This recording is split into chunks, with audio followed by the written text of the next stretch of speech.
Bom, a gente vai agora com imagens ao vivo de Brasília, porque o vice-presidente Geraldo Alckmin está assumindo agora o Ministério da Indústria e Comércio. Vamos acompanhar a cerimônia de transmissão de cargo. A hora é de agradecimento e de compromissos. Compromissos com a sociedade civil, com o setor produtivo, os trabalhadores, a indústria, comércio, setor de serviços. Compromissos com os nossos colaboradores, os nossos analistas do comércio exterior, especialistas em política pública e gestão governamental e outras carreiras essenciais para a máquina governamental. A valorização da nossa missão passa necessariamente pela valorização dos nossos quadros de pessoal. Esta é a nossa obrigação interna primária. A hora também determina que sejamos claros quanto aos nossos propósitos. A hora é união e de reconstrução, como dita o nosso lema desde o último domingo. União, porque o esforço de reindustrializar o Brasil, de aperfeiçoar ainda mais nossa agroindústria e todo o parque industrial, agregando-lhes mais valor e de incluir os trabalhadores e trabalhadoras brasileiros em nossa economia, não são tarefas episódicas, mas uma obra de todo o governo comprometido com um futuro melhor e mais justo para o nosso povo. E de reconstrução, porque depois de 4 anos de descaso, de má gestão pública e de desalinho com os reais problemas brasileiros, o presidente Lula, com acerto, determinou a recriação do MIDIC como uma medida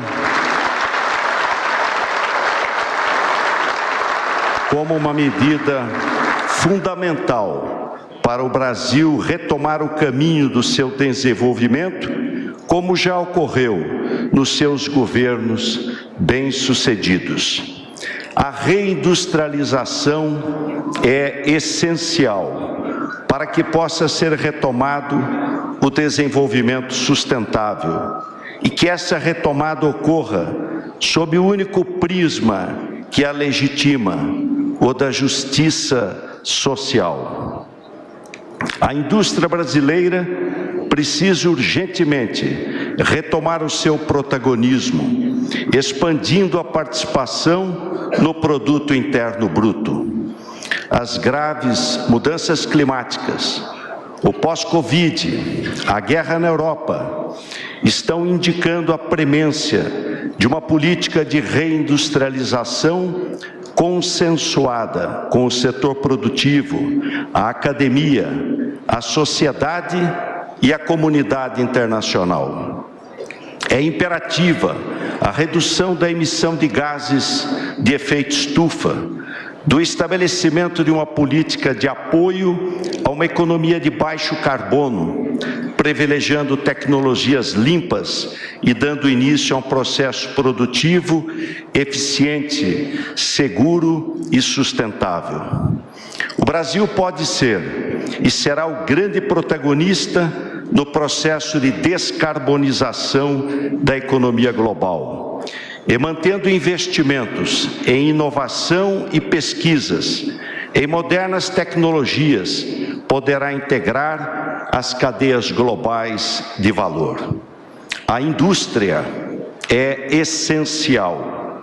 São essenciais os empregos que gera, os tributos que recolhe, a riqueza que distribui. Para cada real produzido pelo setor industrial, a economia ganha algo em torno de R$ 2,43. O impacto positivo é percebido por todos os setores da economia. O momento nos impõe trabalharmos incansavelmente pelo emprego, pela distribuição de renda, em apoio à indústria, ao comércio e ao setor de serviços.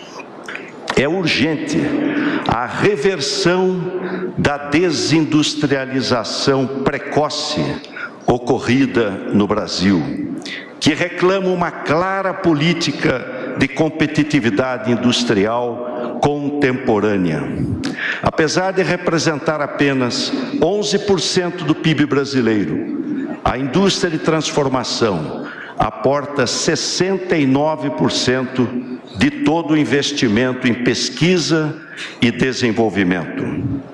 A indústria responde por 29,5% da arrecadação tributária, ou seja, quase 3 vezes o seu peso na economia.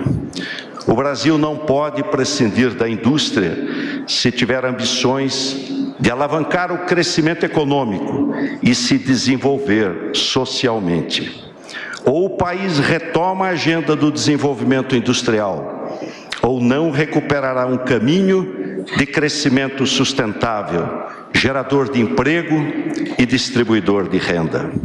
Infelizmente, a indústria de transformação tem perdido participação no PIB do país, o que prejudica o crescimento econômico e nos impõe uma indesejada e cara estagnação. A indústria liderou o crescimento econômico brasileiro durante boa parte do século XX e até a década de 1980, quando sua participação foi cerca de 20% do PIB. Salvo por poucos e breves períodos do governo do presidente Lula, o que se viu nos últimos anos foi o seu encolhimento, chegando a 11,3% do PIB em 2021. Entre 1980 e 2020, a indústria dos Estados Unidos mais do que dobrou de tamanho. A do mundo ficou 3 vezes maior. A da China, 47 vezes maior. A do Brasil cresceu apenas 20%. É importante ter presente que a população do Brasil, no período, passou de aproximadamente 120 milhões para 220 milhões de habitantes. Longe de ser um fenômeno natural, a desindustrialização brasileira é precoce e grave. Ela joga contra o presente e compromete o futuro do Brasil. Por isso, com acerto, o nosso presidente Lula impôs que o Brasil elabore com urgência uma política moderna de desenvolvimento industrial.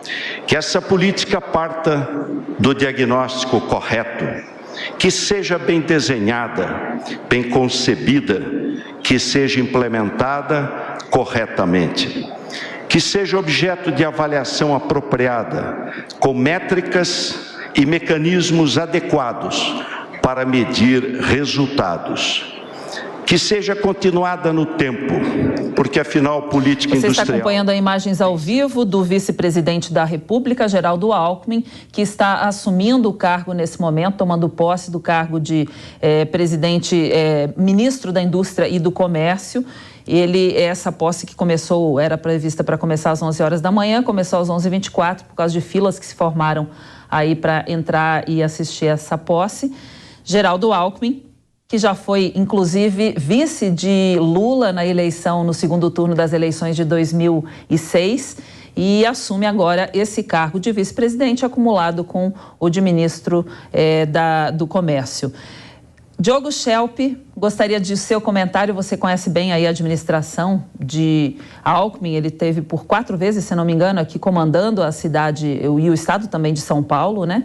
Tem uma experiência bem longa nessa área, um estado aqui que tem uma infraestrutura muito boa. Como a gente deve esperar essa atuação do Geraldo Alckmin como ministro agora dessa pasta? Exatamente, Cláudia, e o estado de São Paulo, que é o estado mais industrializado do Brasil, né? Então, o Geraldo Alckmin conhece bem essa realidade. É interessante a escolha de Geraldo Alckmin para esse ministério, né? Ele que também aí acumula a função de vice-presidente, porque Lula teve muita dificuldade de encontrar um ministro do desenvolvimento, da indústria e do comércio, né? Porque ele, inclusive, convidou Josué Gomes, que é presidente da Fiesp, a Federação das Indústrias do Estado de São Paulo, que acabou não aceitando. Josué Gomes, que é filho do ex-vice-presidente José Alencar, que foi vice de Lula, e que, portanto, tinha aí uma proximidade com Lula, mas que enfrentava resistência, inclusive dentro da própria Fiesp, justamente por ter se aproximado de Lula, por ter demonstrado essa aproximação, né? Há uma resistência dentro do empresariado, da indústria, em São Paulo e também no resto do país, à eleição de Lula. Eles manifestaram isso claramente. Então, Lula teve uma dificuldade, ele precisava de alguém que tivesse uma boa interlocução com o setor empresarial e industrial. E Alckmin, então, vem para suprir essa lacuna que estava acontecendo. A gente precisa lembrar também que, nos primeiros governos Lula, ele teve uma boa relação com a indústria, né? Em 2010, por exemplo, o então presidente da Fiesp, Paulo Scaff, elogiou Lula. Ele disse exatamente o seguinte, abre aspas, tenho certeza de que o medo do PT não existe mais. Ele falou isso em 2010, ou seja, ao final dos 2 governos de Lula, deixando claro que Lula não havia sido ruim para o setor empresarial e industrial. Apesar disso, houve então essa resistência ao longo dos anos, com todos os escândalos que aconteceram na parte dos governos do PT, e também por questões comerciais externas. A desindustrialização do Brasil, como bem diagnosticou Alckmin agora no discurso, ela tem várias razões, e uma delas é, por exemplo, a alta taxa de juros que se verificou em anos anteriores e que agora voltou,